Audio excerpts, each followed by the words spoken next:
Assalamualaikum warahmatullahi wabarakatuh.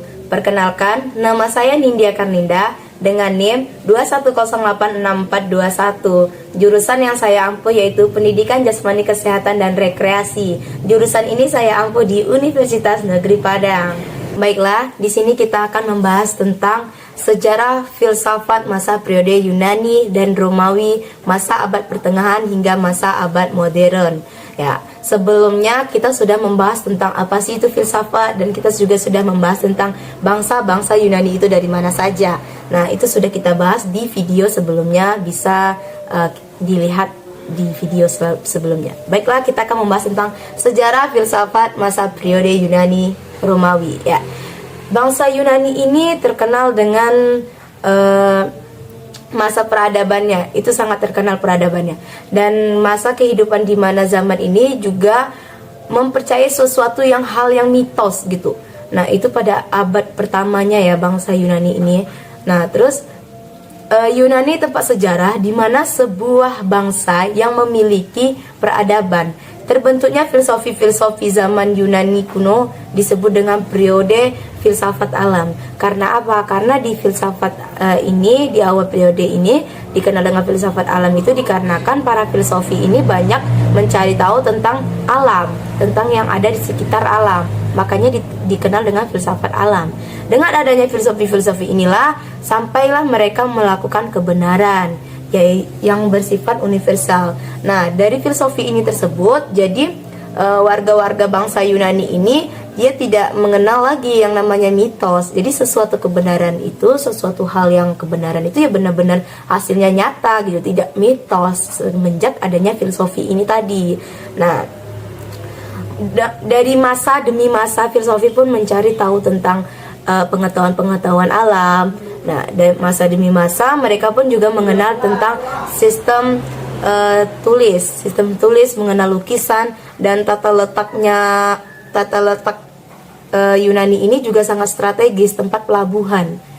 Nah, jadi dari filosofi inilah mereka mencari ilmu dan mencari tahu tentang sebuah ilmu yang akan mereka beri untuk generasi selanjutnya. Dan ternyata mereka menemukan hal-hal yang menarik, yaitu mengenal lukisan, mengenal tulisan, kerajinan logam, terus seni gaba. Setelah mereka mengenal tulisan, mereka pun juga masuk ke abad masa pertengahan, di mana filosofi Yunani ini juga mengalami masa kejayaan dengan peradabannya itu menjadi tolak ukur manusia.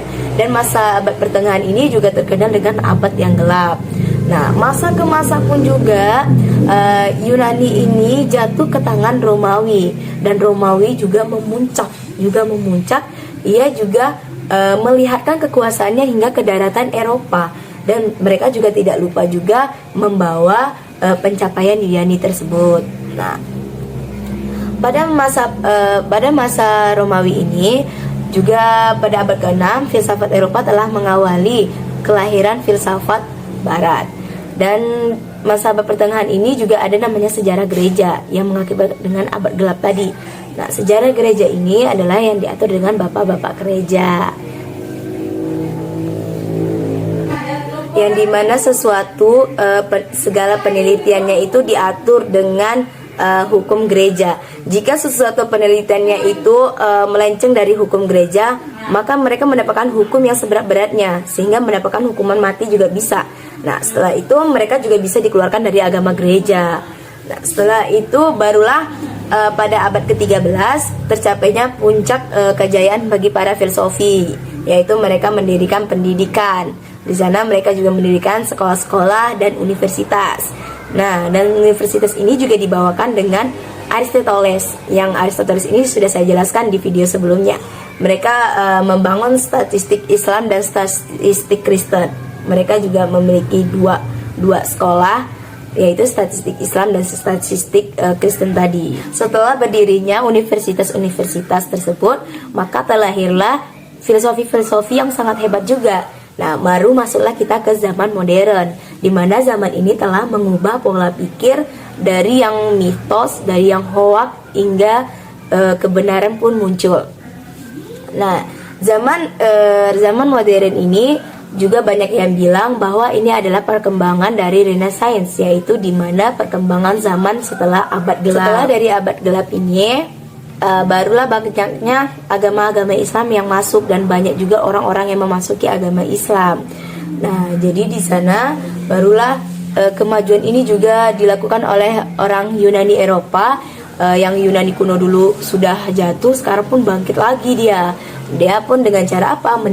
Menerjemahkan bahasa Arab ke bahasa Latin. Pun juga semakin maju, dan ilmu-ilmu filosofi juga banyak yang tergantikan dengan ilmu instrumental dan induksi. Mereka banyak tergantikan pada saat berbagai penelitian. Nah, dari pada abad ke-19 mulainya munculan pemikiran yang bercabang-cabang sehingga tidak bisa diseimbangkan lagi para pemikiran mereka. Nah, barulah munculnya filsafat-filsafat dewasa.